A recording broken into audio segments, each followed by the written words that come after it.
Okay, hello. So, checking out chapter 7 from Circumcision, the Hidden Trauma. This chapter, the impact of circumcision on American society. What's done to children, they will do to society. Carl Menninger, psychiatrist, author, and founder of the Menninger Clinic. Whatever affects us psychologically also affects us socially. In particular, circumcision has long term psychological effects related to post traumatic stress disorder and disrupts the mother child bond, then our society has been profoundly affected by this cultural practice. This follows because most American men are circumcised and we have a patriarchal culture. In addition, the symptoms of PTSD, like rumors, can spread to others. If certain behaviors, attitudes, fears, and beliefs are prevalent among circumcised men, then they also affect those who are not circumcised, both male and female. The social contraction of PTSD symptoms is assisted by adult survivors of childhood trauma who may want to pass their symptoms on to others. This tendency has affected various writers and artists. For example, Stephen King acknowledges, I like to scare people. Child psychiatrist Lenore Ter relates this desire to a childhood incident. When King was 4, he was traumatized when he witnessed a young friend being killed by a train. King's mother remembers the fear in her son's eyes after the event. King himself has no conscious memory of it. The spread of PTSD symptoms is also facilitated by the fact that people generally and readily conform to the standards of their social environment. Usually in this country, these standards are set by circumcised men. Just as individuals are not aware of how circumcision affects them, the society is not aware of how circumcision could affect us all.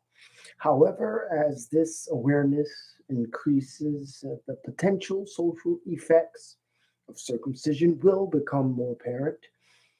It is important to understand that circumcision is not the only possible common early infant event that could result in PTSD and therefore have a social impact. For example, birth conditions, prematurity, cesarean or breech delivery, the use of forceps or drugs can have a significant effect on adult personality. Early disrupted bonding resulting from separation of the mother and child may also contribute to later psychological problems. Because early trauma is common, PTSD symptoms are common and are not necessarily connected with circumcision. In addition, because so many factors help to shape a person's personality, some circumcised men may not have the traits and behaviors to be discussed. We need to see each person as an individual and not stereotype a person's personality simply because he has had a certain experience. Responsible researchers have learned to avoid claims of certainty and to qualify their statements in order to allow for unknown factors and possibilities. This is a sign of an open investigative mind. Similarly, rather than accepting or rejecting the ideas that follow, I invite you to hold open the possibility.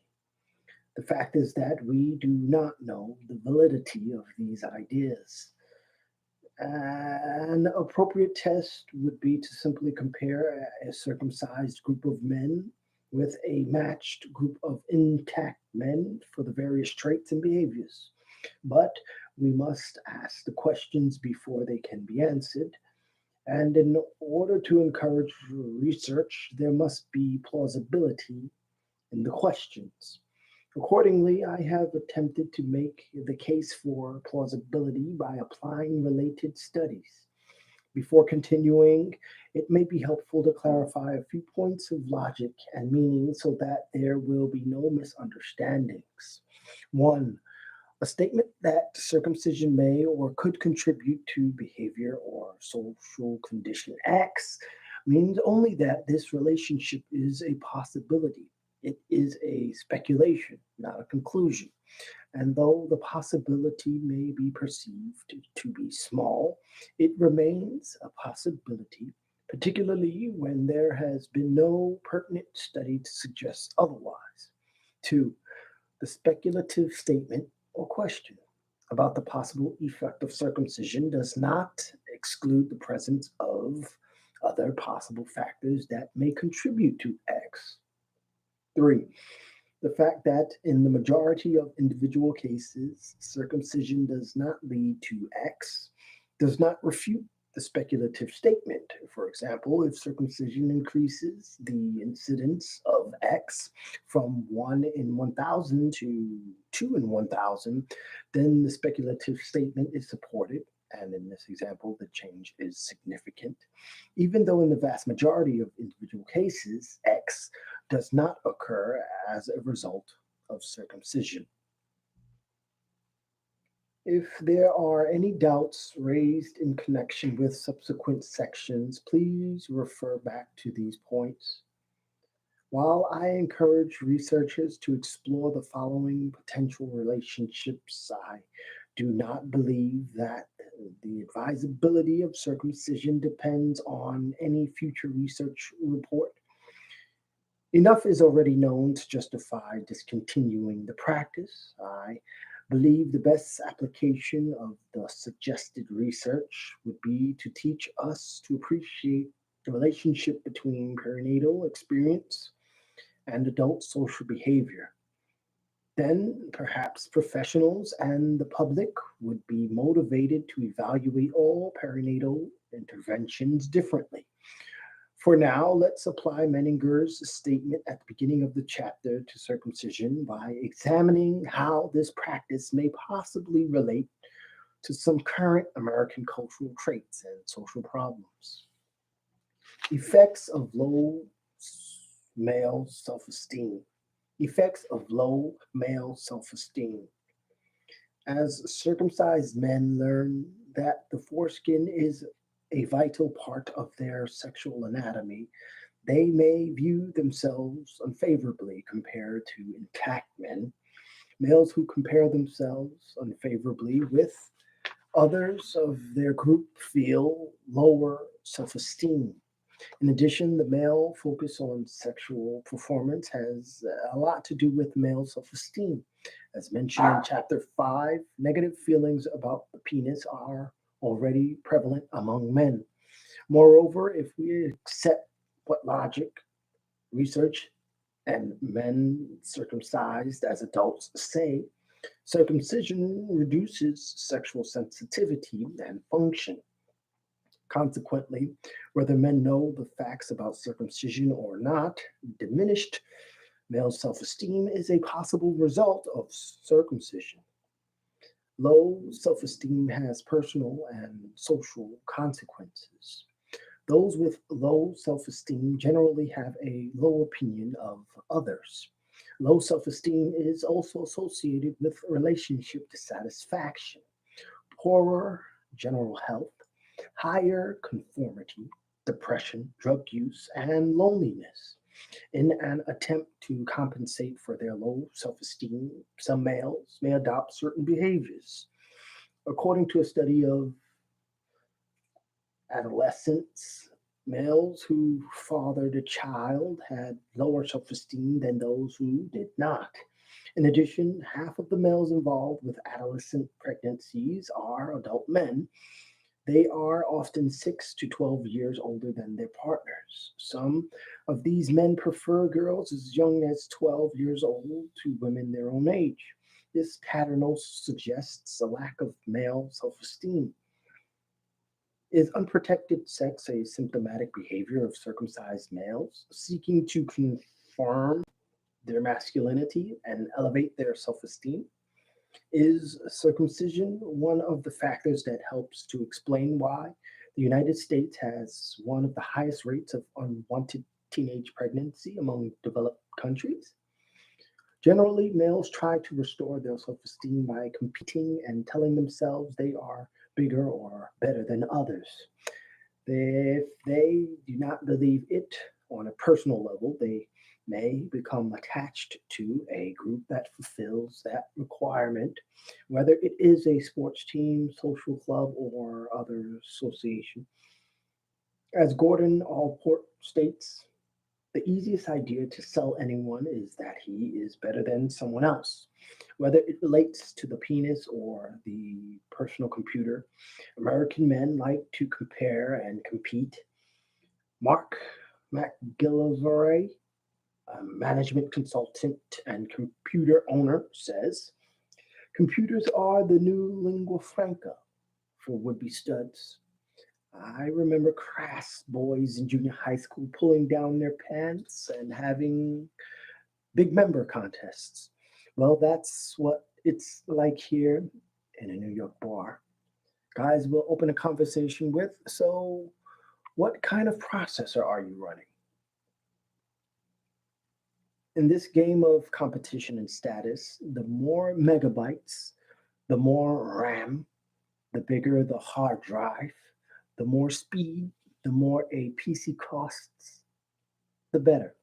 And presumably, the higher the owner's self esteem. Though men may gain the status they seek, it is never enough because what they really want is the approval and acceptance they think status will give them. Women acting more directly to satisfy these needs seek connection with others, a much more effective way to foster self esteem. Male competition has a price. It is compatible with altruism. With competition, the concern for the welfare of others that is normally expressed through acts like sharing, cooperating, and helping is replaced by an interest in being better than another and winning. American children learn to be competitive very early and have difficulty shifting out of this mode. Highly competitive preschool children are less likely to share. In one study, 7 to 9-year-old children competed with their partners in cooperative games. Another detrimental product of the male focus on elevating self esteem is that it tends to undermine female self esteem. Women with high self esteem may appear to be threatening to men. One way that men can diminish female self esteem is by insisting on an unrealistic female physical standard. Generally, women then assume that they are inadequate when they do not meet this standard.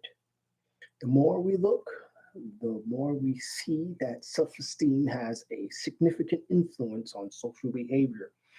While there are many causes of low self esteem, circumcision could be one of them.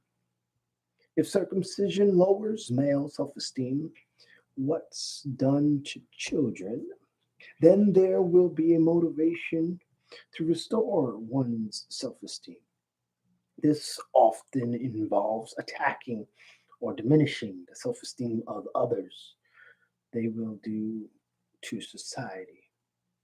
Research on the potential connections between circumcision and low self esteem could be especially fruitful. Avoidance of intimacy in male female relationships. The psychological effects of circumcision on men could have a further impact on relationships with women. Asterisk. Some of this discussion could also apply to gay relationships. For example, low male self esteem, distrust, and sexual anxiety can adversely affect communication and limit the degree of intimacy. In addition, sexual intimacy is a major component of pair bonding, And research has shown that male sexual activity increases when self esteem is higher. If circumcision lowers both male self esteem and sexual sensitivity, it would tend to reduce male sexual activity and consequently weaken the pair bond. Male female relationships could also be affected in another manner. Some circumcised men feel a nagging sense that deep inside something is missing, but they may not know exactly what it is. If a man perceives the responsibility for this loss to be outside himself, anger is a likely response. If a man sees himself as responsible, then a lifelong search for what is missing may result. A man may seek to recover what is missing in himself through women. That is, a man may believe that if he finds the right woman, he will feel whole, or he will have whatever he thinks he is seeking. For example, passion, excitement, or sexual fulfillment. Women with sexual experience before female genital mutilation noted decreased sexual satisfaction after it, but did not make the connection. Instead, they searched unsuccessfully for men to satisfy them. Because no woman can make him feel complete, a man may withhold commitment. Continually seeking new women gives him hope. Of course, women also want passion and excitement with men, but if circumcision contributes to emotional numbing, then women's feelings are also affected. As a result, both men and women may feel something is missing from their relationships. From a larger perspective, it would not be surprising if circumcision were found to have a negative effect on interpersonal relationships, since trauma commonly impairs a person's relations with others. Harvard affiliated psychiatrist, professor, and author Judith Herman writes that after a traumatic event, a sense of alienation, of disconnection pervades every relationship. This is not just a clinical observation, it is a social outcome. For example, we can look at the experience of combat veterans who suffer from PTSD symptoms that are similar to the symptoms experienced by people who have been traumatized in other ways. Vietnam veterans who have PTSD are less likely to marry and more likely to divorce than those without PTSD. Adults with a history of child sexual abuse also have high rates of divorce. More generally, there is evidence of increasingly widespread relationship problems between men and women, according to results of a national survey of 4,500 women. 84% of them were emotionally dissatisfied with their relationships. Over 90% of respondents who divorced reported that they were the ones to initiate the breakup. The main reason they gave was loneliness and emotional isolation within the marriage. They needed their husbands to be more communicative. Studies on marital relationships support this finding. John Gottman, a psychologist at the University of Washington, has been researching marital relationships for 20 years. By conducting an oral history interview with a couple, he is able to predict with 94% accuracy whether the marriage will end in divorce. In particular, he and his colleagues have noticed that the responses of the husband in the interview were the best predictors of marital success or failure. They have learned through additional careful observation and measurement of behavioral, emotional, and physiological responses of the husband and wife what makes marriages work and what makes them fail. One important factor that affects marital success is balanced emotional responsiveness, both in low level and high level emotional interactions. For example, they conclude that male withdrawal from conflict seriously weakens the marital relationship. Research has shown that men have a lower physiological tolerance to emotional stress. This would account for the male tendency to avoid certain situations, such as marital conflict. One method men use to control their exposure to this emotional stress is to respond rationally rather than emotionally. Another tactic is to withdraw or stonewall during a conflict. Both behaviors can weaken the marital relationship by restricting communication and leaving conflicts unresolved. The following question remains unanswered. Why do men have a lower physiological tolerance to emotional stress than women? Is it a natural difference or is the difference a product of environmental factors? If environmental factors are involved, for example, cultural suppression of certain male emotions, we may never know the answer to this question. To test for natural differences, we would need to exclude the effects of environmental differences. To test for natural differences, we would need to exclude the effects of environmental differences. How can we find test groups of men and women that were unaffected by exposure to cultural, gender expectations, and differences? This exposure starts early. Parents make distinctions based on the sex of newborns on the first day, and beginning sometime around age 1 year, male infants are touched less by their mothers than are female infants. One environmental factor that has an effect on physiological tolerance to emotional stress is trauma. Because emotional numbing is both a psychological and a biological response to trauma, it would tend to reduce a person's tolerance. Emotional numbing can become the primary long term characteristic of the traumatized individual. As previously mentioned, the younger the child at the time of trauma, the greater the pathological effects. Could circumcision be a contributing factor to unresolved marital conflicts and other relationship difficulties? Let's look at some national statistics to explore this possible connection. The age at first marriage is increasing. The divorce rate has doubled in the last 40 years, and the single population is growing. The proportion of adults who have never married increased by 37% between 1970 and 1990. In 1994, the single and divorced population was 32.5% of the total population, up from 19.4% in 1970. The American divorce rate is more than double that of Western Europe, where circumcision is not generally practiced.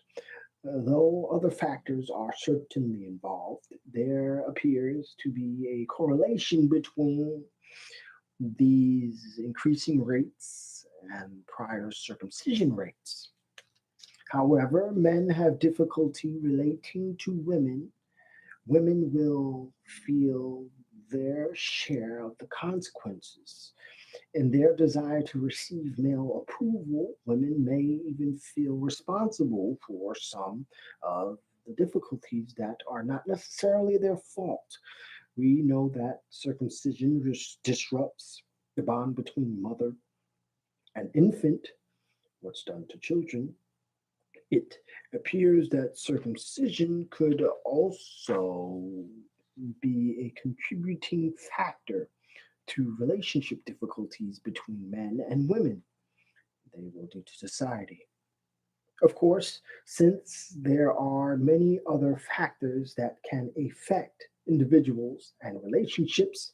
Difficulties in the relationships of circumcised men are not necessarily caused by circumcision, and particular relationships may not have such difficulties. With properly designed research studies, we could minimize the effects of other factors and examine the possible effects of circumcision status.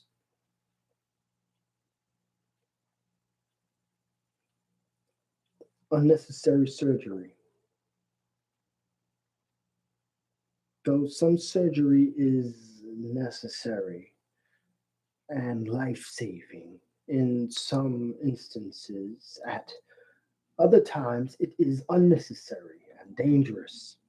In 1974, the Senate committee reported that 2.4 million unnecessary operations had been performed, not including circumcision, resulting in 11,900 deaths. In 1996, there are expected to be over 30 million surgical operations. Comparing with rates in other countries emphasizes the problem. The rate of cardiac bypass operations in the United States is 6 times greater than in England. Hysterectomies in the United States are performed at a rate that is 2 to 3 times higher than in Europe. American cesarean births are performed at a rate that is 50 to 200% higher than the rates of most industrialized countries. Why? Behavior is linked to attitude. Cutting into somebody's body is serious business, yet the medical profession's attitude toward surgery sometimes seems to lack the appropriate sensitivity and caution. This view is supported by physician Robert Mendelssohn, who had practiced medicine for over 25 years when he wrote a critique of his profession titled Confessions of a Medical Heretic. In addition to having received many awards for excellence in medical practice and instruction, he was the national director of Project Head Start's Medical Consultation Service and chairman of the Medical Licensing Committee for the state of Illinois. In a chapter titled Ritual Mutilations, he wrote, the first phase a new surgical procedure goes through is enthusiastic acceptance. Once an operation is proved possible, its enthusiastic acceptance is guaranteed. Only after an operation has been around for some time and the real usefulness and abusefulness have had plenty of chances to emerge from the fog of early enthusiasm, does skepticism begin to seep in from around the edges. In addition to mentioning physicians' greed and ignorance, Mendelssohn offers this observation concerning why there is so much unnecessary surgery. Doctors believe in surgery. There's a certain fascination in going under the knife, and doctors take every advantage of it to get people there. In America, what can be done will be done. Whether something should be done is beside the point. The tendency for some doctors to believe in surgery is demonstrated by a study that found that chances of circumcision increased if there were surgical interventions during the birth of the child. This fascination with cutting is hardly a serious, prudent approach to healing, using the least intrusive treatment. When the patient is an infant, there is an even greater insensitivity to the feelings of the patient. In general, based on physicians' behavior and attitude, it appears that the emotional effects and potential harm of surgery are not appreciated, and that underlying psychological factors may help to explain this condition. For example, not only may there be insensitivity, but perhaps some physicians advise surgery on occasion because it will raise their self esteem. Performing successful operations can improve how they feel about themselves. In any case, we need to consider all possible factors contributing to unnecessary surgery if we are to minimize it. Adverse, adverse psychological effects of surgery have been investigated and reported in the psychological literature. Since circumcision involves cutting off a body part, it may be relevant to look at amputation to learn about psychological responses to surgery. Though the amount cut off in circumcision is much less than in other amputations, the qualitative and psychological significance are similar, and the comparison may be useful. Dr. Lawrence Friedman, in his book, The Psychological Rehabilitation of the Amputee, describes the emotional responses to amputation. They include anxiety, shock, grief, and anger. Depression, distrust, inhibitions, and feelings of inferiority are also common. Amputees internalize society's view of them and may withdraw from society.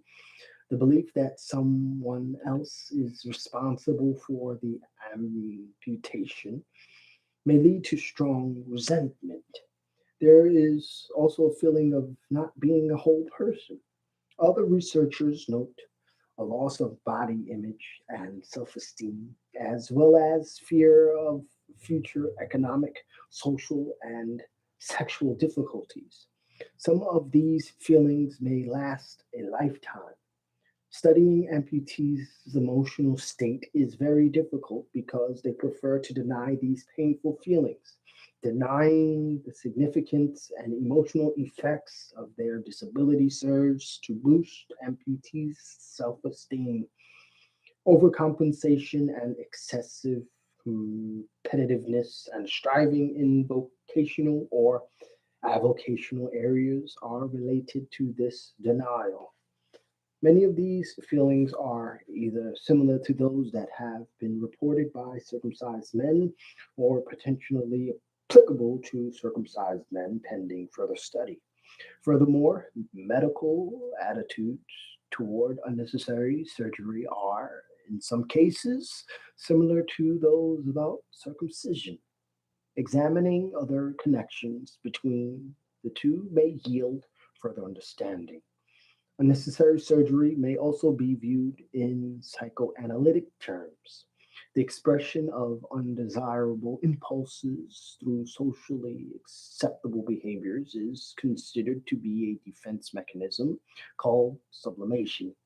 For example, as mentioned earlier, Stephen King's childhood trauma left him with the desire to scare people. If he habitually jumped out in front of pedestrians from concealed places wearing a frightening costume, it would not be socially acceptable. However, by writing popular, fearful stories, he sublimates his fear. Because the need for social acceptance has such a strong influence on how we behave, for most men, undesirable impulses connected with a circumcision trauma would probably be sublimated rather than acted out in antisocial behavior. Of course, many factors help to account for unnecessary surgery, yet, since most surgeons are circumcised males, could the high rates of surgeries by American physicians, in part, be a form of sublimation of feelings connected with their own circumcision? In other words, could their early trauma of being cut, what's done to children, be related to their attitude toward cutting others? they will do to society. Control of female sexuality. The denial of female sexuality in America has been socially acceptable for many years. Over 100 years ago, American men thought that women viewed sex only as a distasteful duty and something to be endured. Among both the general public and physicians, it was not acceptable that women might want and enjoy sex. The early gynecologists, in particular, exhibited profound anxiety about female sexuality. This denial of female sexuality served the purpose of helping to rationalize the removal of female sexual organs. Decades later, an examination of 9 gynecology textbooks published between 1963 and 1972 showed that female sexuality was still being denied. Two described most women as frigid.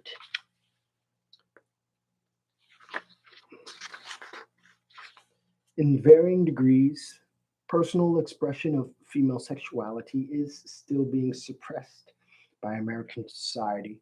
Cultural values concerning sex can make women feel bad about themselves. For example, sexually expressive women can lose respect from men, and men may feel uncomfortable with women who initiate sexual intercourse. Males project their discomfort onto women who then feel the need to change their behavior to gain male acceptance. Clearly, the double standard still exists in the bedroom. If circumcision is one of the factors connected with male sexual insecurity, then it may also be connected with male anxiety about female sexuality. Studying this possibility could be an interesting research project. The double standard also still exists in the operating room. Women, in particular, are subjected to excessive risk for unnecessary surgery in the United States. Seven of the top 11 most frequently performed surgeries were performed exclusively on women. The most common surgery is the routine epistomy, episotomy. The most common surgery is routine episotomy, performed on a mother during birth. A growing number of women view this obstetrical practice, which has no demonstrated benefit and only adverse effects, as female genital mutilation. Hysterectomy is the second most common major surgery, and over 600,000 hysterectomies a year led to 650 to 1,100 deaths annually. According to the National Center for Health Statistics, four obstetrical procedures comprised 18% of all surgical procedures performed in the United States. Some physicians are even advocating and performing preventive mastectomies on healthy breasts.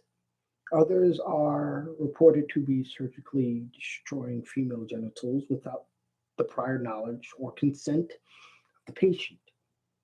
Is there any connection between control of female sexuality through sexual surgery and male circumcision? A few facts suggest that there is a relationship. Virtually all cultures that widely practice female sexual surgery also practice a form of male sexual surgery, and men control both practices. Such is the case in the United States. In addition, as discussed in Chapter 2, circumcision diminishes sexual sensitivity and pleasure. It seems that those who have been denied the full expression of their sexuality, what's done to children, may unconsciously seek a way to deny others that pleasure they will do to society, whether they use social custom, fear, ignorance, or sexual surgery. Finally, a study on the underlying reason for female genital mutilation concluded that the motivation was psychosexual and included male fear of female sexuality. This is a possible effect of circumcision. Addressing male circumcision may be a prerequisite for dealing with female genital mutilation and unnecessary sexual surgery. Research into this connection is important because these practices adversely affect hundreds of millions of people worldwide. Attitudes toward pain and stimulation. Surgical operations on the genitals cause extreme pain for both males and females. In the Bariba culture in West Africa, where female genital mutilation is prevalent, a social effect of the procedure is that females suppress their general response to pain.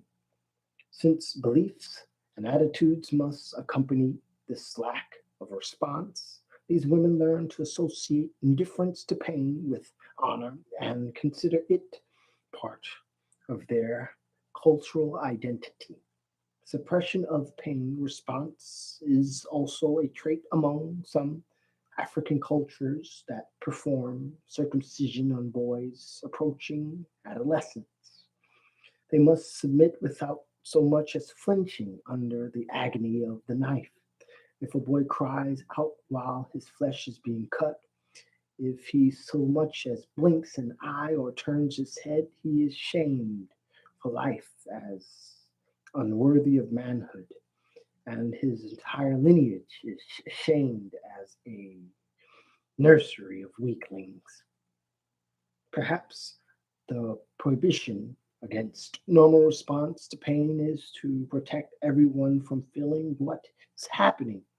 Our sensitivity to others' pain is related to our sensitivity to our own pain.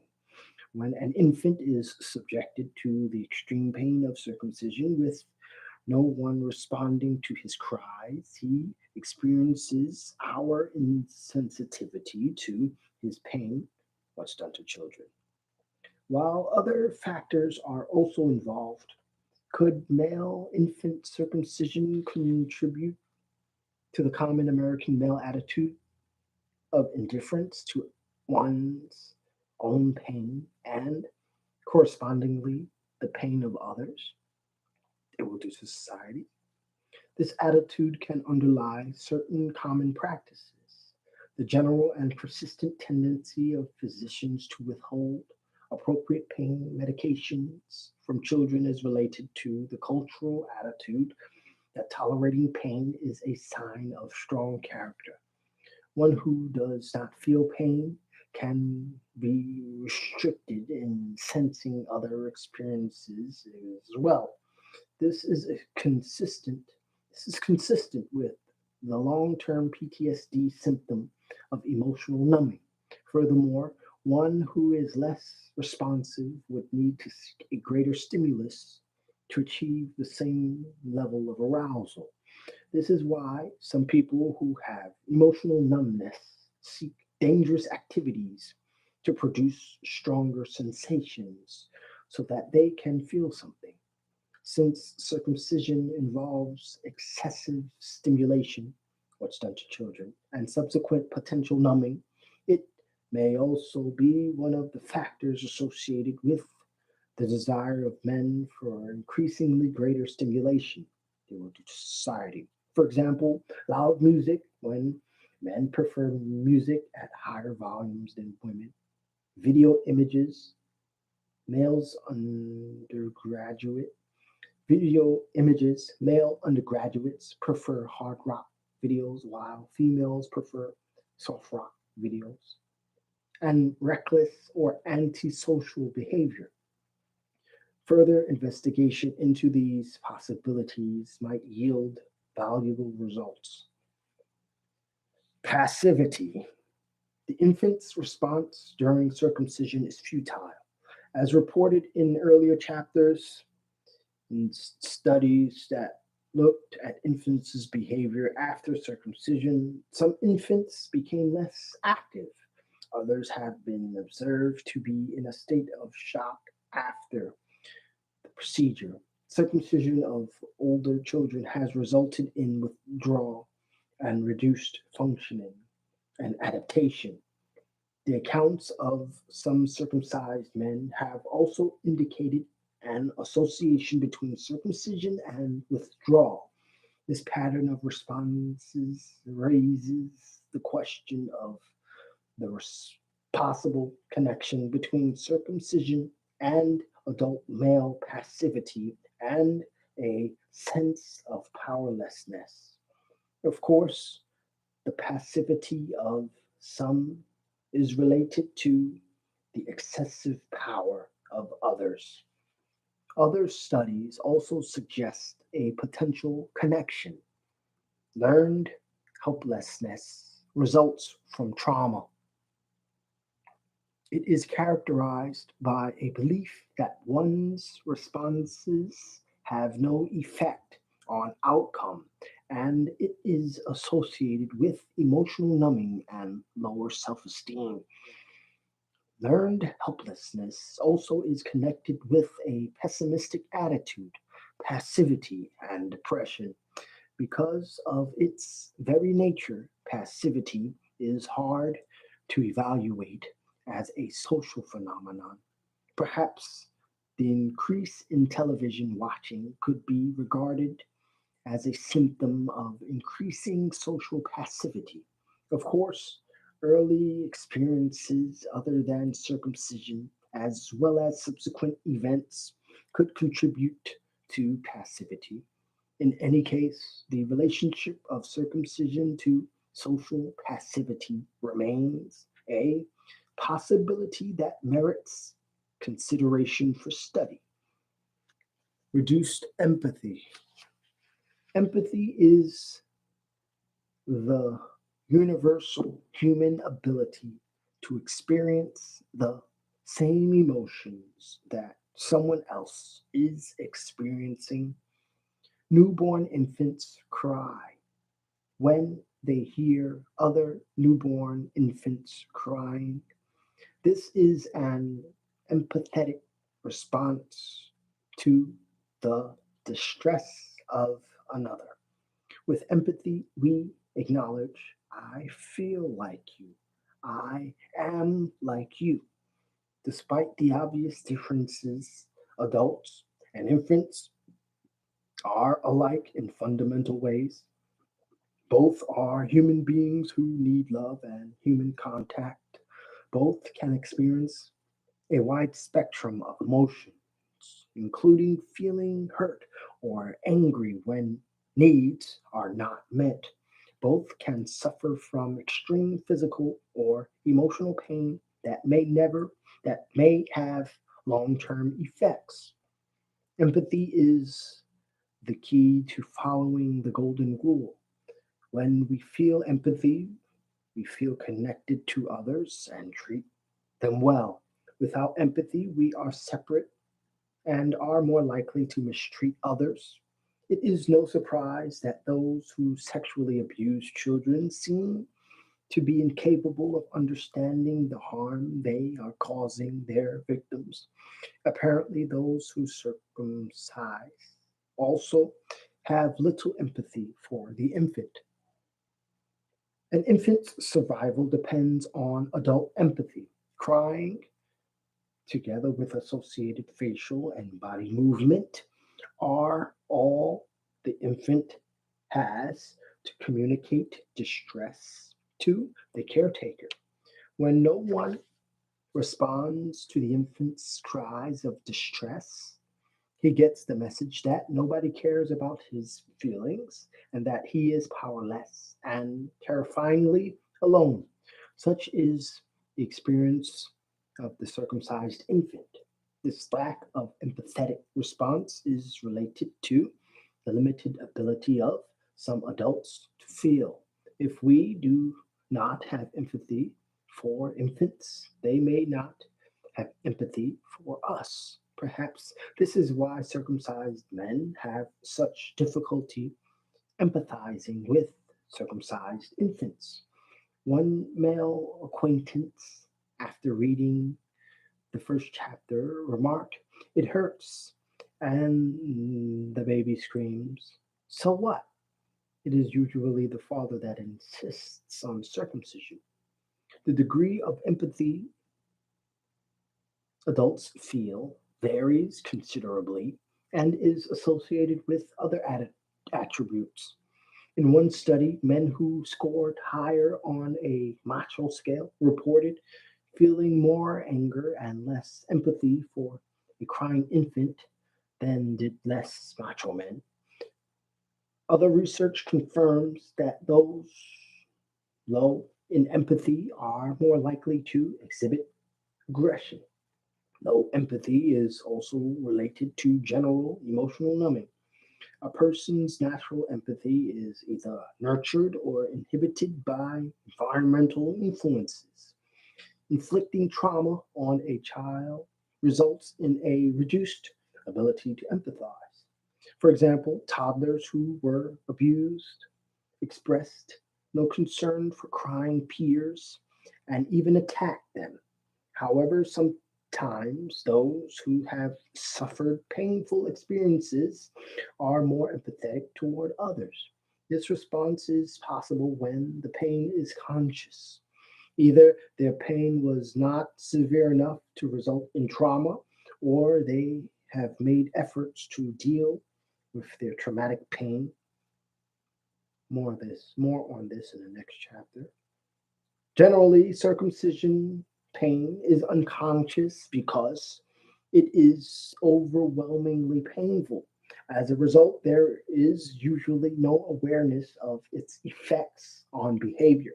Circumcision may be one of those environmental influences that reduces empathy and consequently increases aggression. Antisocial behaviors. Before examining some further possible social effects of circumcision, it is important to put the discussion in perspective. Most of the following American social problems also exist to varying degrees in countries that do not practice circumcision. Some also have existed here for many years before circumcision was first practiced. A few are as old as recorded history. These problems are complex and are caused by many interdependent factors. Because the prevalence of most of these problems in the United States is so high and in many cases still increasing, we need to look at any and all conditions that may contribute to them. Though we need definitive studies before reaching firm conclusions, we can use what is known to point researchers in potentially productive directions. In this context, let's examine how circumcision may relate to the critical American social problem of violence, keeping in mind Menaker's statement, "What's done to children, they will do to society."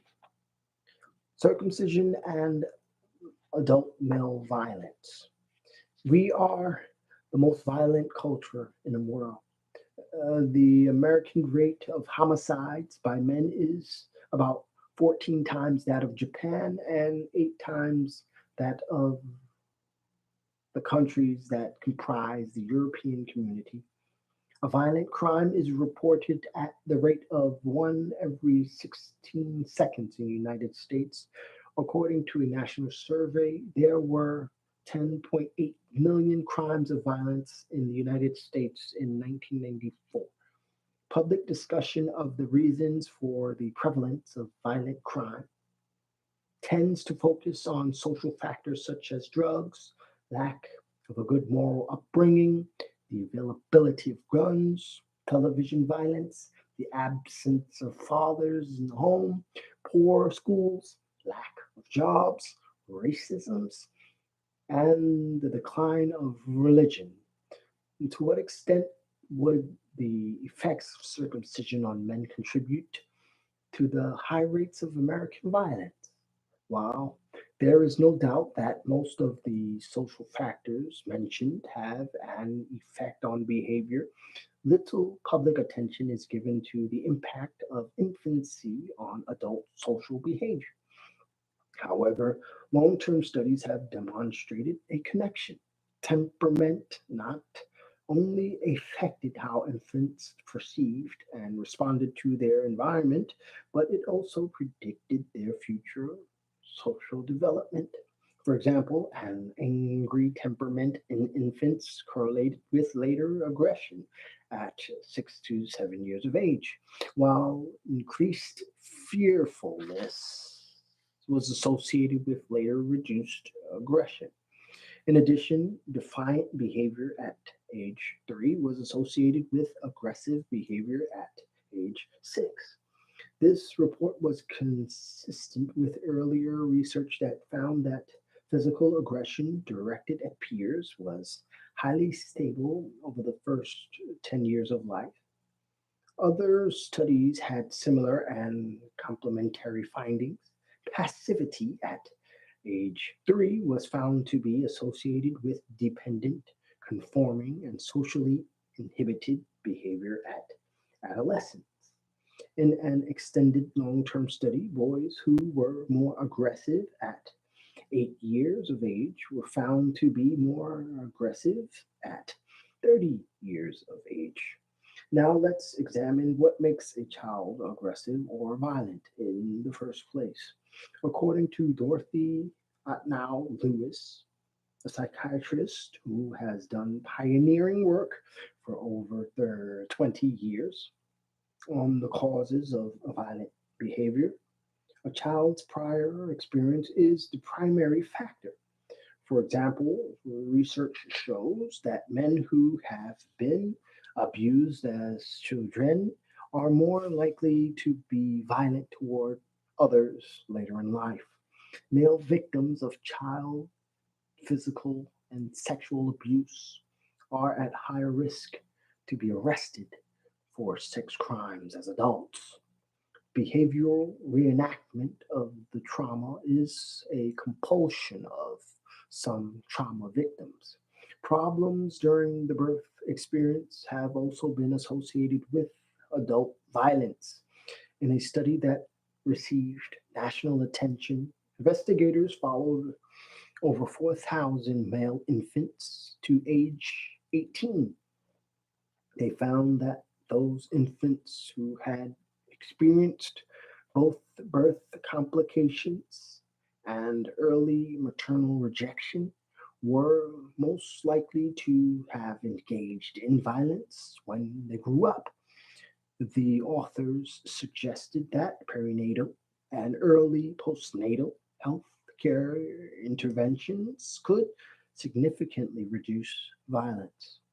This conclusion is supported by the National Research Council's study on violence. Other studies have also found that perinatal factors were associated with violent behavior. Taken altogether, this work suggests that personality in general and violent tendencies in particular may be determined in infancy and influenced by perinatal events. Now let's see how circumcision relates to the discussion. An infant experiences this perinatal event as a violent and extremely painful act because it is a trauma.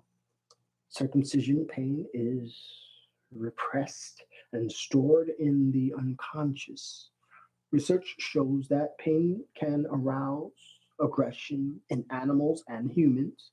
People in pain are likely to be angry, though mental factors can modify their behavior.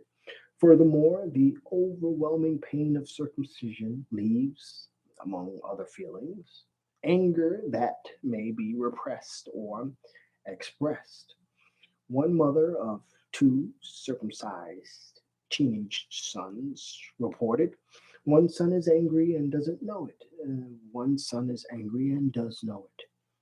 As noted in earlier chapters, behavioral and temperamental changes in circumcised infants, such as increased irritability, have been observed, and circumcision of older children has resulted in increased aggressiveness. In addition, some circumcised men have expressed anger about being circumcised. Over the past few years, I have discovered suppressed anger. If I could roll back time, I would kill to protect myself from this quick, painless, common procedure. Over half of 313 respondents in the previously mentioned preliminary survey of self selected circumcised men felt angry about circumcision. The repeated association of irritability and anger with circumcision warrants attention. Furthermore, the long term effects of circumcision, like those of other traumas, are generally not in awareness but are evident in behaviors. Since violence is an expression of anger and anger has been associated with circumcision, committing violent acts could be a behavior associated with circumcision. Moreover, low male self esteem, a possible effect of circumcision, correlates with a high risk for homicide. Clearly, the majority of circumcised men are not violent because trauma is connected with a wide range of possible post traumatic stress disorder symptoms. A variety of associated behaviors is possible. Violence is only an extreme response. Furthermore, several factors inhibit violent behavior, including emotional repression and numbing. Fear that violence is not socially acceptable also limits its expression. The alternative is to express anger in less destructive, socially acceptable ways. Accordingly, if a man is circumcised, he is not necessarily violent, and an intact man is not necessarily non-violent, since there are many factors associated with violence. However, if a man is violent, he may be more likely to be circumcised than someone in the nonviolent population. Therefore, in addition to child physical and sexual abuse, birth complications, early maternal rejection, and other factors, circumcision may contribute to violent behavior. This question could be easily studied. Not only are there many factors that may contribute to violence, but violent behavior can be exhibited in different ways, some of which may not be evident from crime statistics. This is illustrated by looking at Jews, a group with a high circumcision rate. Violent crimes such as homicide is often a response to stress and is associated with poverty and income inequality.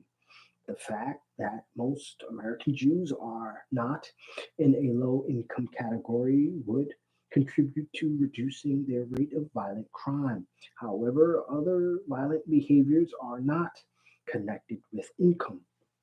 A study by researchers associated with Hebrew Union College and the University of Southern California found that rates of Jewish domestic violence were comparable to rates in the non Jewish community.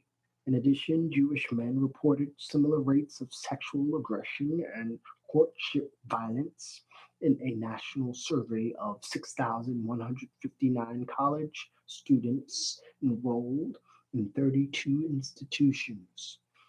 Another approach to studying the potential connection between circumcision and antisocial behavior is by examining physiological changes of circumcised men.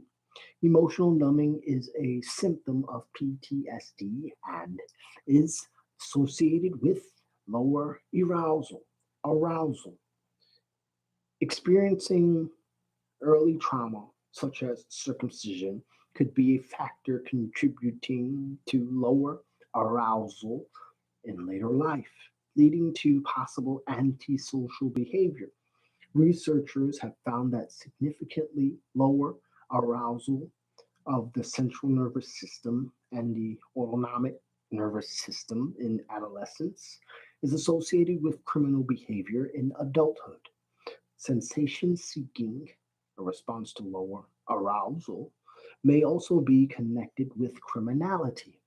Another factor in criminal behavior is rage, a response of emotionally numb individuals to high stress. Again, research is needed to address these possibilities. A look at circumcision and crime rates raises further questions about their relationship. The rate of reported violent crime has increased dramatically in the last 30 years. Circumcision rates from the late 1940s through the 1970s, when most of these violent criminals would have been born, were also on the increase. Is there a connection? It is also notable that as the rate of violent crimes has increased, the average age of murder arrestees has dropped from 32.5 in 1965 to 27 in 1992.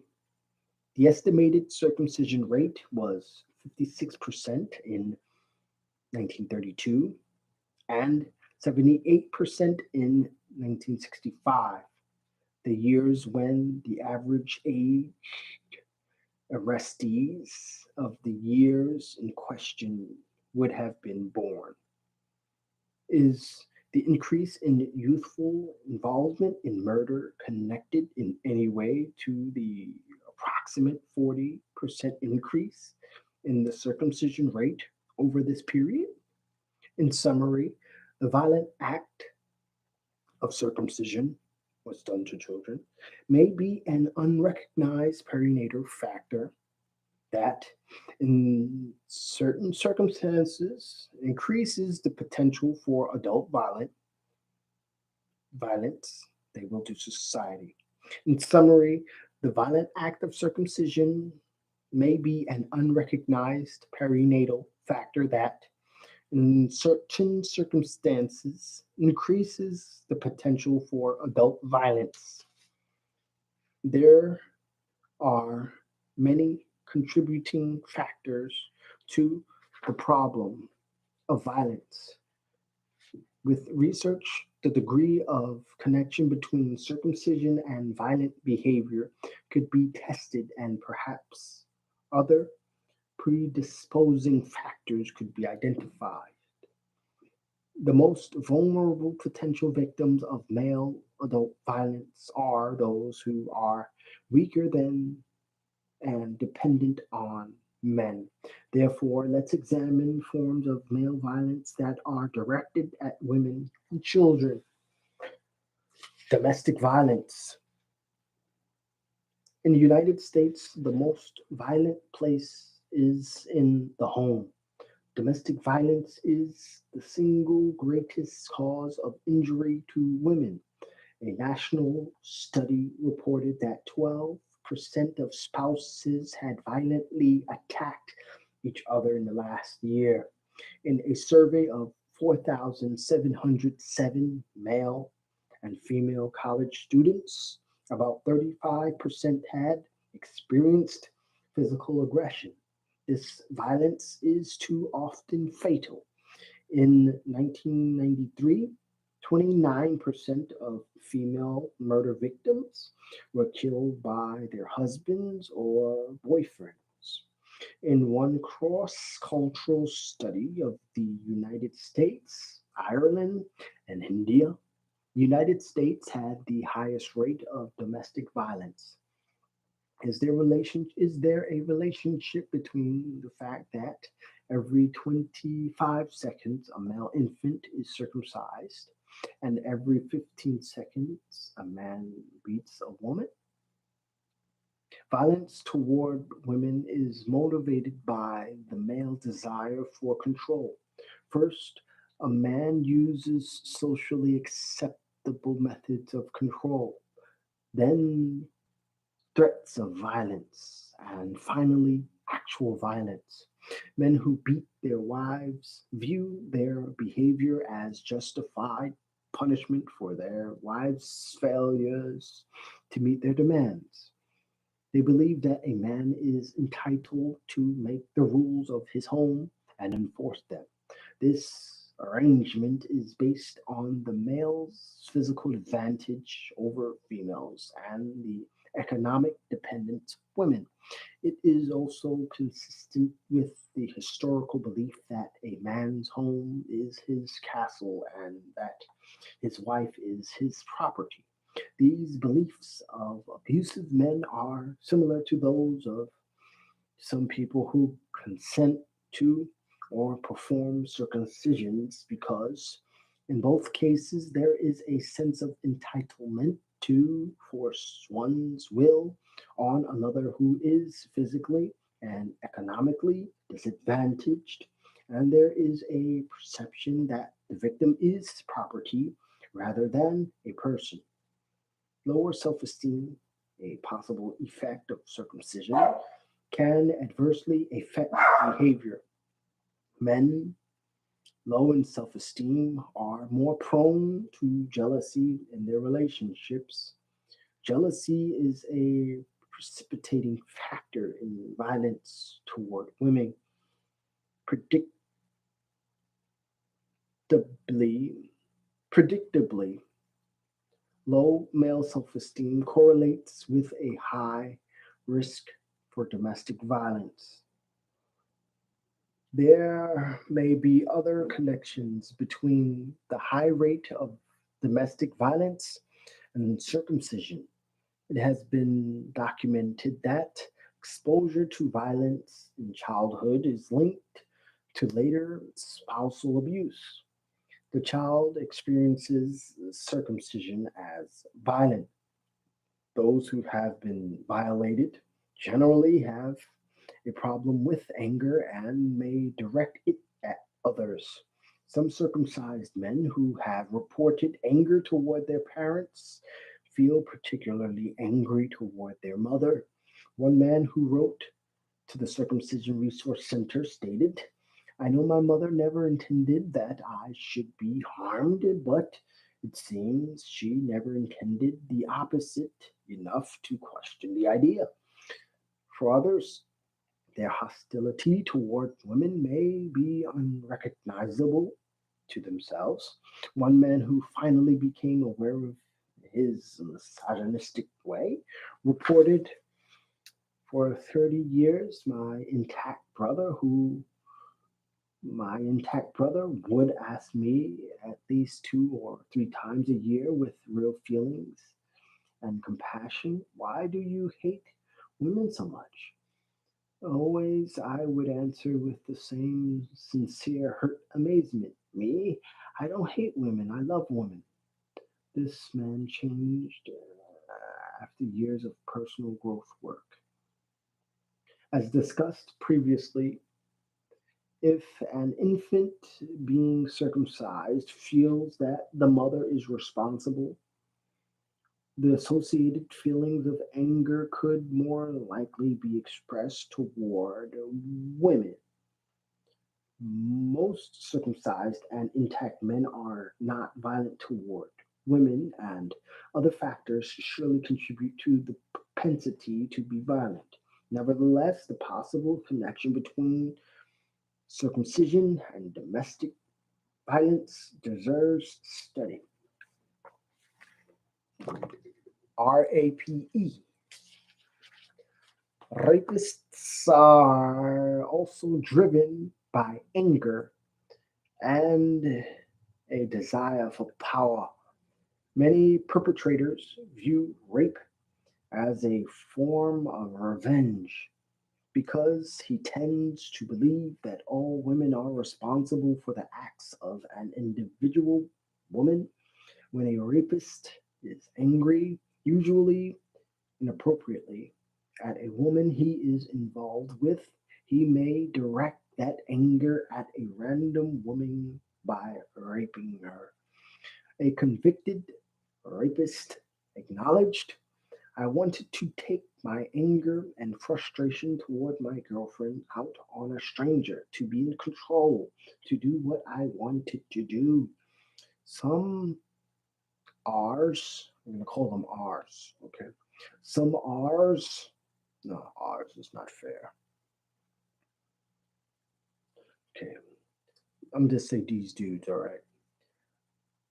Some of these dudes explain their actions by referring to their low self esteem. I would degrade women so I could feel there was a person of less worth than me. For others, distrust is a factor. I hated women because they were deceitful. Perpetrators also are attracted to these dudes, this type of dude, because it is stimulating.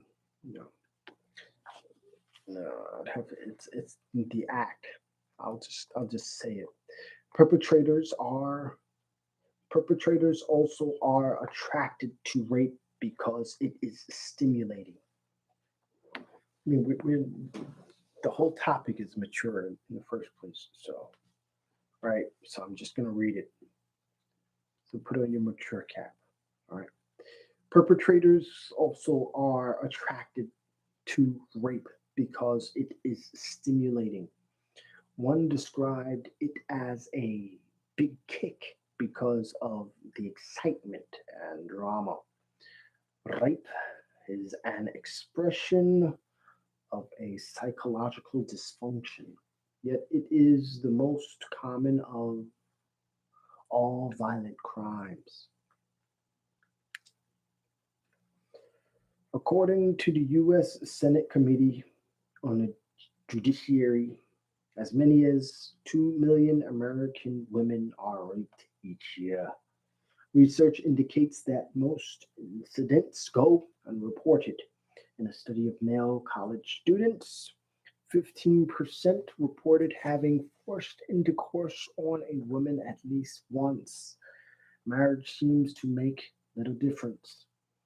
One wife out of seven reported to an investigator that she had been forced to have sex with her husband. In a survey of college students, 60% of the males responded that they would a woman in certain situations. At certain rates, 46% of women will be victimized by an attempted or completed mm, sometime in their lives. The incidence of reported apes in the United States has increased sharply in the last 30 years and is about seven times that of countries in the European community. Why? I don't even like to say the word, it's just, but it is relevant to some degree to the subject. It is coming out of the book. So, yeah.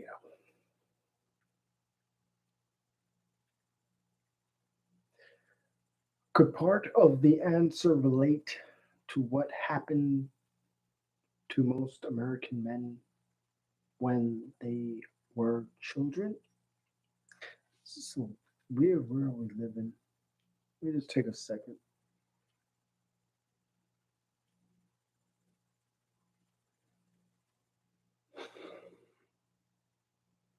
We live in a weird world, man. Could part of the answer relate to what happened to most American men when they were children. If Menninger's statement at the beginning of this chapter applies to circumcision and rape, we need to examine possible similarities between the two. By making this comparison, I do not intend to distort the harm of rape, but only to increase our understanding of both that act and circumcision. Let's look at how they compare. According to a booklet published by the Boston Area Rape Crisis Center, that act is an act of violence and control. It is dehumanizing. It is frightening. The woman feels that her body is in danger. It is an intrusion. The rapist invades the woman's body by force. From the infant's perspective, this description could apply to being restrained and having part of the penis cut off. Both rape and circumcision are acts of force directed at the sexual organs of the victim. The differences include the age of the victim and the nature of the act. In one case, there is penetration. In the other, there is mutilation. Interestingly, a noteworthy article critical of circumcision that appeared in the Journal of the American Medical Association was entitled The Rape of the Phallus. The fact that some circumcised men have used the word rape in referring to their own circumcision also raises the question of similarity. Similar acts suggest similar effects. The effects of rape are well documented. Being raped, research indicates, takes a heavier psychological toll than most other traumatic events. Veronica Reed Rybeck of the Rape Crisis Intervention Program at Beth Israel Hospital in Boston reports that the victim's beliefs about who she is and who she can trust are shattered. Rape victims find it difficult to open up in intimate relationships. In general, they distrust men, avoid touch, and remain alone. Women react to rape differently depending on their own individual coping style. They may talk a lot about it and scream or keep their feelings secret and not talk about it for years. As with some circumcised men, there is a fear of not being believed, but maintaining silence is damaging.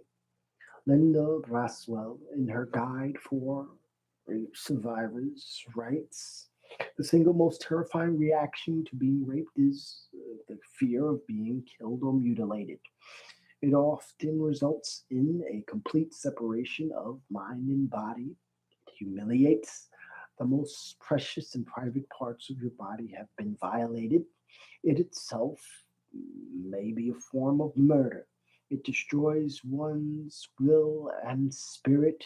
It robs you of your self respect. It is the ultimate violation of the self, short of murder. How can how many of these descriptions could apply to the circumcised infant's experience? Since rape is viewed as a traumatic event, it is not surprising that the victims exhibit PTSD symptoms. The victim experiences intense fear, difficulty sleeping, hypervigilance, nightmares, shame, lower energy, irritability, anger, depression, and heroic efforts to repress the experience. Over time, intrusive symptoms diminish as numbing increases. Because of repression, victims do not recognize that behavior changes are caused by the rape. Based on the psychological effects of circumcision discussed in Chapter 5, there is a similarity between the potential effects of circumcision and some of the symptoms experienced after rape. Similarities between the effects of circumcision and rape suggest that Menninger's statement in connection with rape is possible. The other effects of rape mentioned suggest similar potential effects for circumcision that could be determined from research.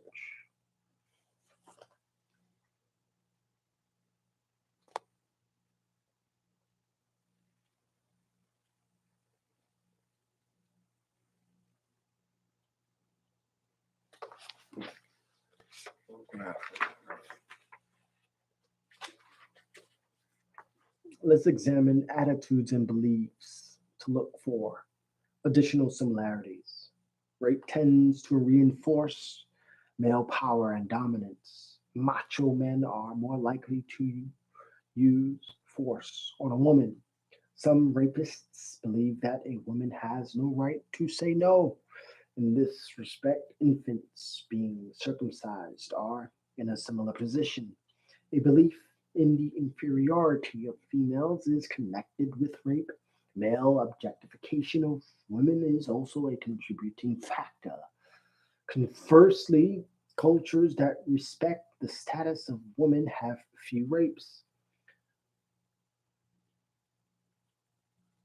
The deprecation and objectifying of women and the dehumanizing of infants are analogous. In addition, rapists tend to believe in rape myths, such as that women really enjoy being raped. This erroneous and self serving belief concerning the victim's experience corresponds to the myth voiced by some circumcisers that infants do not feel pain during circumcision. Both rapists and circumcisers are oblivious to the physical, sexual, and psychological harm they are causing. In one study, only 2 out of 114 convicted rapists expressed any concern for the victim's feelings. The statements of circumcisers suggest a similar indifference. In summary, not only are there similarities between the act of rape and the act of circumcision, but there appear to be some similarities between the effects experienced by the victims of rape and the effects experienced by men who have been circumcised. Even some of the attitudes and myths are similar. Both rape and circumcision involve sexual organs and violence. Rape perpetrators' motivations and excessive, inappropriate anger reflect feelings of having been victimized themselves. It can be argued that, in a broader sense, circumcision, what's done to children, could be considered to be a form of rape they do to society. The uniquely and excessively high rate of rape in the United States justifies research to examine the relationship between circumcision and rape. Child sexual abuse, a particularly disturbing and common form of male violence directed at children, is sexual abuse. In 2 studies of adult women, 38% reported having been sexually abused as children. Another study reported a 45% rate. These figures are surprisingly high, but they still underestimate actual rates because they are based only on reports of conscious memories that were admitted by women who agreed to be interviewed for the studies. Consequently, a conservative adjusted rate would be about 60%. To apply Menninger's statement, let's compare circumcision and child sexual abuse. It is first important to note that Child sexual abuse is whatever the public defines it to be, depending on circumstances. For example, the child's response to the abuse makes a difference in how people feel about the violation. If the child objects strongly, the acts are considered more abusive. However, people rate acts as less abusive if they involve very young children. Circumcision is not considered to be even remotely connected with child sexual abuse because it has social approval. The child is very young. The procedure is performed by respected professionals. It is not generally observed by the parents or public. And if it is observed, the child's sleep like traumatic shock may replace protest. As a result, the public defines fondling a child's genitals as child sexual abuse, yet cutting off a piece of the penis is not. Obviously, when the public determines what is abusive, cultural context is as important as the act itself. Considering the act of circumcision out of cultural context and recognizing its effects on the infant is an act of abuse. In fact, some circumcised men have used the word abused to describe their feelings. A significant way that child sexual abuse differs from circumcision is that when the perpetrator is a person in the immediate family of the victim, the violation often recurs. The abuse is symptomatic of a seriously dysfunctional family, and such an environment would likely have other impacts on the child. On the other hand, circumcision is a single event that may be chosen by very caring, loving, and yet unaware, and sometimes later regretful parents. A loving environment may have a neutralizing effect on part of the psychological impact of circumcision and help to account for the varying degree of long term effects. The effects of child sexual abuse may be compared to the effects of circumcision. If there are similarities that would suggest that Menninger's statement could apply, child sexual abuse has direct, immediate, and long term effects on psychological functioning. There is a high prevalence of PTSD. As with circumcision, early symptoms may last throughout life. They may disappear or they may resurface years after the trauma. The initial effects of child sexual abuse include fear, anxiety, depression, anger, aggression, and sexually inappropriate behavior. Children may feel powerless to control their feelings and actions. In addition, child sexual abuse victims who are abused by a caretaker are devastated by the betrayal of trust. Long term psychological effects include anxiety, fear, somatic complaints, guilt, problems with intimacy, nightmares, hyperactivity, aggression, and withdrawal. Depression may be the most prevalent symptom in adult survivors. Low self esteem is also common. In addition to sexual dysfunction, sexual behavior may be affected with tendencies toward promiscuity or inhibition. Adult survivors of child sexual abuse often view themselves and life differently than others. They may believe that they are damaged or fatally flawed. They may feel incapable of protecting themselves from harm and fear impending disasters. Irritability and intrusive thoughts may also be present. They may believe that others are dangerous and not to be trusted. Conversely, they may not trust themselves and their ability to properly evaluate situations and make decisions. These tendencies can lead them to be passive or overdependent on the judgments of others. In summary, a child, in summary, child sexual abuse is such an overwhelming assault that psychological damage cannot be avoided. Consequently, to protect against the negative feelings, emotional numbing and denial are very common. As with circumcision, people may deny their abuse and their symptoms. They may be aware of just symptoms. They may be aware of both, but find no connection. Or they may know that their symptoms were caused by their abuse. These symptoms generally involve beliefs, attitudes, emotions, and behaviors. Adult symptoms may become part of personality traits. Many of these same effects have been associated with the circumcision, as has been discussed earlier in this book. Other effects of child sexual abuse may suggest directions for further research on circumcision.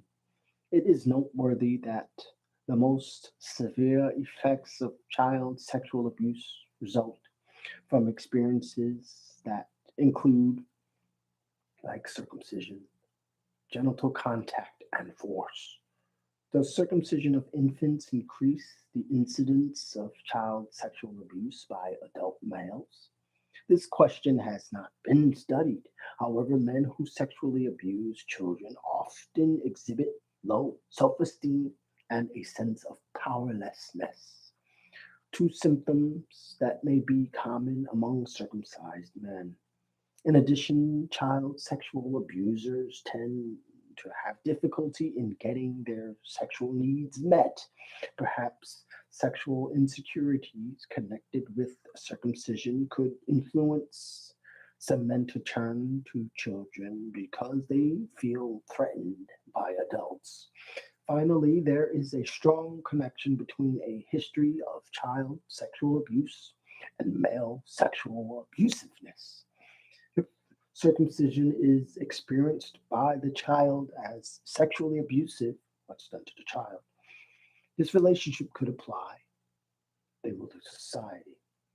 Obviously, most circumcised and intact men are not perpetrators of child abuse, and the causes of child abuse are varied. Based on the available information, research is warranted to determine whether circumcision is one of them. Suicide. Childhood trauma often results in anger later in life. Sometimes this anger is directed at oneself rather than others. Other self directed responses have been noted. Judith Herman writes, long after the event, many traumatized people feel that a part of themselves has died. The most profoundly afflicted wish they were dead. In extreme cases, such feelings can lead to suicide. The suicide rate among young people has increased dramatically in the last few decades, particularly for males. Between 1950 and 1990, the suicide rate for males 15 to 24 years of age increased by a factor of 3.4. In addition, the 1990 rate was 5.6 times the corresponding female rate. Male suicide is connected with social isolation, restrained emotional expression, and shame. For some men, these factors may also be associated with circumcision. As reported in Chapter 4, a boy circumcised at age 6 had suicidal impulses and repeated, I wish I were dead. How can we rule out circumcision as one of the factors connected with male suicide unless we investigate that possibility? Sudden infant death syndrome, SIDS, is the sudden, unexplainable death of an infant under 1 year of age. It is the leading cause of death for infants of this age and accounts for about 6,000 deaths annually. No one knows why about 60% of SIDS cases are male. Other countries reported both higher and lower rates than the United States, but cross cultural comparisons can be misleading because of unreliable data. The possibility that circumcision is a factor contributing to SIDS needs to be studied. If circumcision is comparable to rape and rape destroys one's will and spirit, how do we know that SIDS is not, at least in some cases, infant suicide? Theft. Even though it does not usually involve physical violence, theft is a violation of social relationships and a serious problem in the United States. Based on a national survey, there were 12.2 million thefts in 1992, and the rate has been increasing. Thefts are reported at the rate of one every 4 seconds. Many of us know what it feels like to have something stolen. Reactions may include shock, helplessness, rage, and a sense of being violated. If the stolen item was considered valuable, we may grieve the loss, or we may defend against the grief by denying the item's importance. From the infant's view, circumcision may be considered to be stealing the foreskin from the owner. It's done to the child. While some circumcised men have expressed grief about the loss of their foreskin, most deny the importance of what was taken from them. Obviously, like other social problems, many factors are involved in theft, but this question has not been investigated. Is there any connection between our high rate of circumcision and the high rate of theft they will do to society? Perhaps there also is a connection between circumcision and the relatively recent use of the expression ripped off.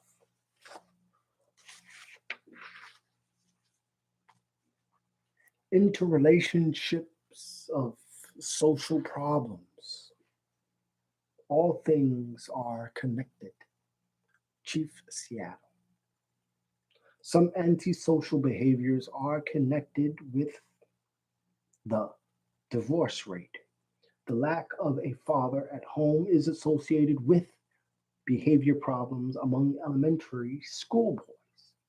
With the loss of an income earner from the home, children are now more likely to grow up in a low income environment, which is related to higher rates of child abuse and violent crime. Suicide and homicide rates are also strongly associated with the rising divorce rate in the United States. Divorce is believed to be one of the most stressful events in an adult's life.